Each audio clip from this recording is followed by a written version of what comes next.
Hey there. Did you know that in the Bible there are over 2,500 scripture references relating to money? That's a lot of scriptures, isn't it?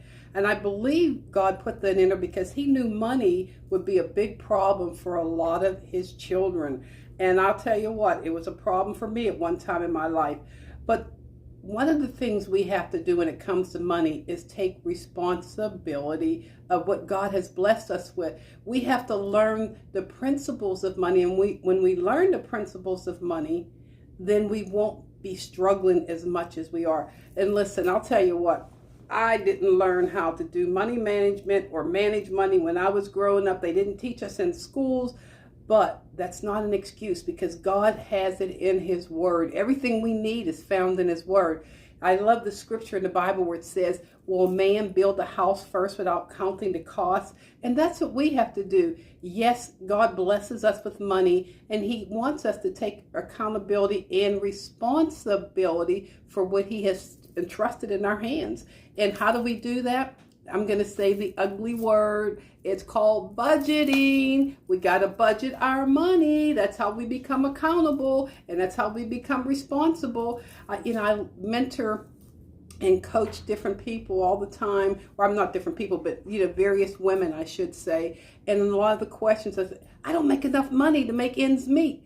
Well, how do you know you don't make enough money? Are you writing that money? You're keeping track of what you spend and how much you spend? Are you taking account for what comes in and what's going out? Are you counting the cost?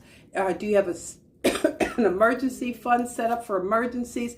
There's a lot of principles found in the Bible that will help us on our road to money management, and it all begins with doing a budget. Did I like doing a budget? No. When I got into a financial crunch, listen, that was a nightmare to me.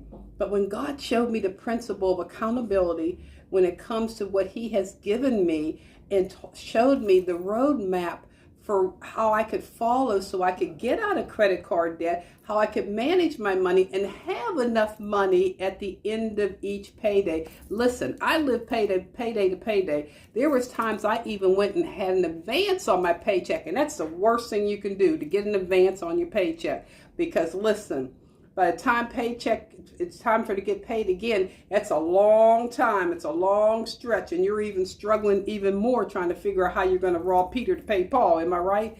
So listen, one of the greatest advice I can give you today is if you're not working from a budget, please pray about it.